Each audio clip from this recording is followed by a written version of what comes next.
Grimm's Complete Fairy Tales, The Brothers Grimm. The Three Little Men in the Wood. There was once a man whose wife died, and a woman whose husband died. And the man had a daughter, and the woman also had a daughter. The girls were acquainted with each other, and went out walking together, and afterwards came to the woman in her house.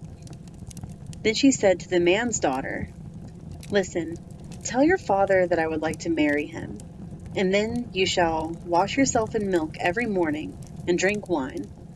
But my own daughter shall wash herself in water and drink water." The little girl went home and told her father what the woman had said. The man said, "What shall I do? Marriage is a joy and also a torment." At length he could come to no decision. He pulled off his boot and said, "Take this boot. It has a hole in the sole of it. Go with it up to the loft, hang it on a big nail, then pour some water into it. If it holds the water, then I will again take a wife. But if it runs through, I will not." The girl did as she was ordered, but the water drew the hole together, and the boot became full to the top. She informed her father how it had turned out. Then he himself went up, and when he saw that she was right, he went to the widow and wooed her, and the wedding was celebrated. The next morning, when the girls got up, there stood before the man's daughter milk for her to wash in and wine for her to drink. But before the woman's daughter stood water to wash herself with and water for drinking. On the second morning stood milk for washing and wine for drinking before the man's daughter, as well as water before the woman's daughter. And on the third morning stood water for washing and water for drinking before the man's daughter, and milk for washing and wine for drinking for the woman's daughter. And so it continued. The woman became bitterly unkind to her stepdaughter, and day by day did her best to still treat her worse. She was also envious because her stepdaughter was beautiful and lovable, and her own daughter ugly and repulsive. Once, in winter, when everything was frozen as hard as a stone, and hill and vale lay covered with snow, the woman made a frock of paper, called her stepdaughter, and said, "Here, put on this dress and go out into the wood and fetch me a little basketful of strawberries. I have a fancy for some." "Good heavens," said the girl. "No strawberries grow in winter. The ground is frozen, and besides, the snow has covered everything. And why am I to go in this paper frock? It's so cold outside that one's very breath freezes. The wind will blow through the frock, and the thorns will tear it off my body." "Will you contradict me again?" said the stepmother. "See that you go, and do not show your face again until you have the basket full of strawberries."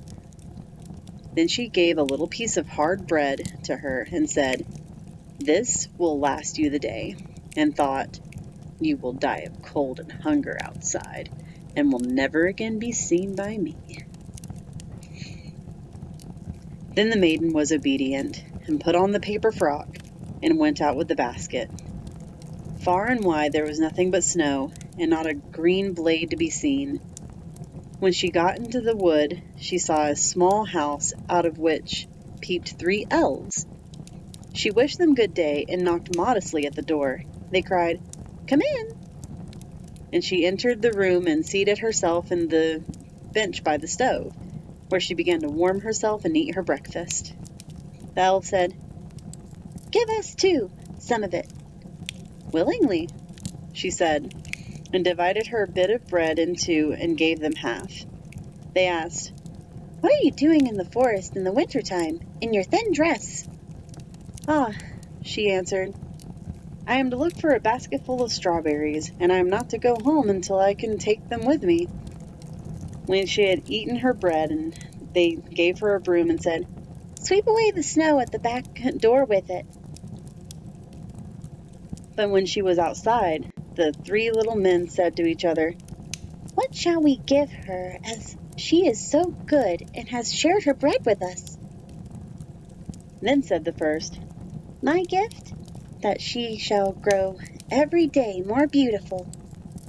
The second said, My gift? That gold pieces shall fall out of her mouth every time she speaks. The third said, My gift is that a king shall come and take her as a wife.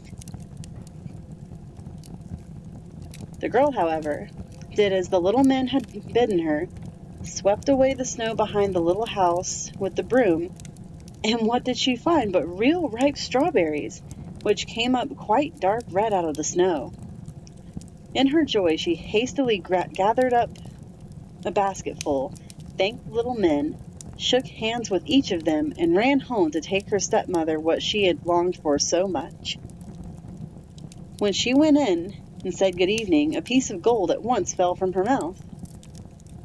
Thereupon she related what had happened to her in the wood, but with every word she spoke, gold pieces fell from her mouth, until very soon the whole room was covered with them. Now look at her arrogance, cried the stepsister, to throw about gold in that way. But she was secretly envious of it, and wanted to go into the forest also to seek strawberries. The mother said, No, my dear little daughter, it is too cold. You might die of cold. However, as her daughter let her have no peace, the mother at last yielded, made her a magnificent dress of fur, which she was obligated to put on, and gave her bread and butter and cake to take with her. The girl went into the forest and straight up to the little house. The three elves peeped out again, but she did not greet them, and without looking around at them, without speaking to them, she went awkwardly into the room, seated herself by the stove, and began to eat her bread and butter and cake. Give us some of it, cried the little men, but she replied, There is not enough for myself, so how can I give it away to other people? When she had finished eating, they said, There's a broom for you. Sweep all clean for us outside by the back door. Sweep for yourselves, she answered. I am not your servant. When she saw that they were not going to give her anything, she went out by the door. Then the little men said to each other, What shall we give her, as she is so naughty and has a wicked, envious heart that will never let her do a good deed for anyone? The first said, I grant that she may grow uglier every day.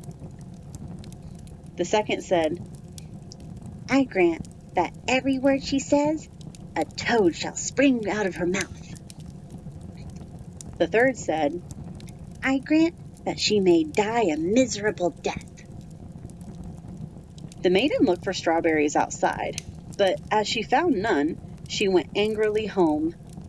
And when she opened her mouth and was about to tell her mother what had happened to her in the wood, with every word she said, a toad sprang out of her mouth, so that everyone was seized with horror of her.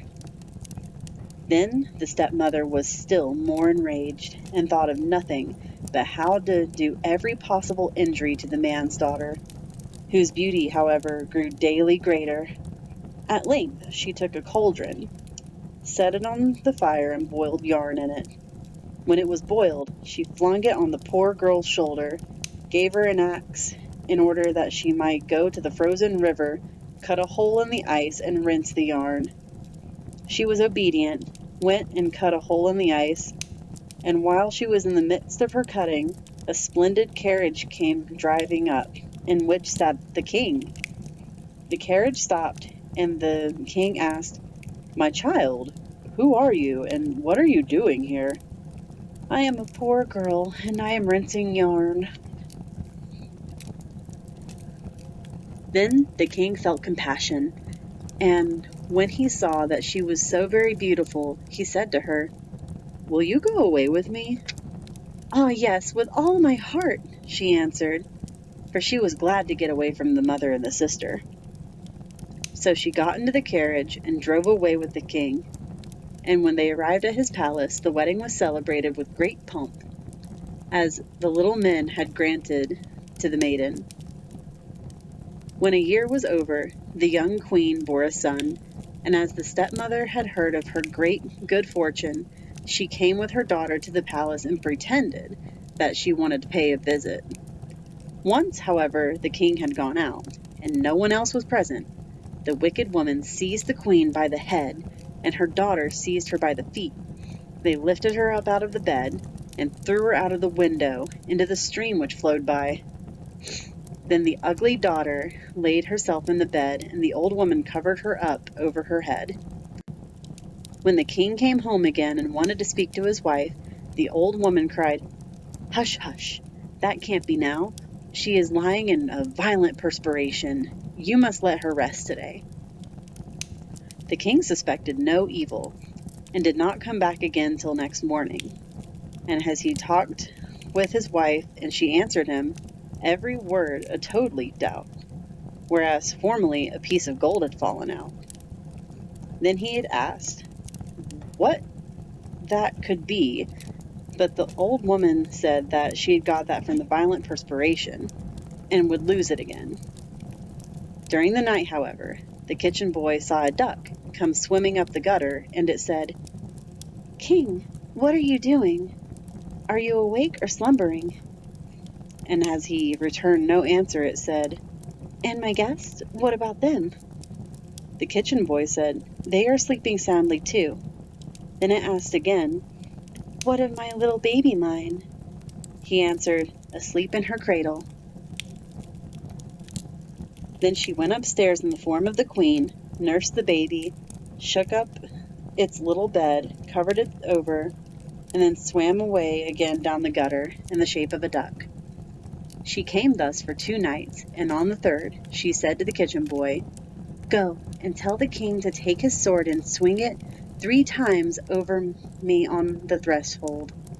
Then the kitchen boy ran and told this to the king, who came with the sword, swung it thrice over the spirit, and at the 3rd time his wife stood before him strong, alive, and as healthy as she had been before.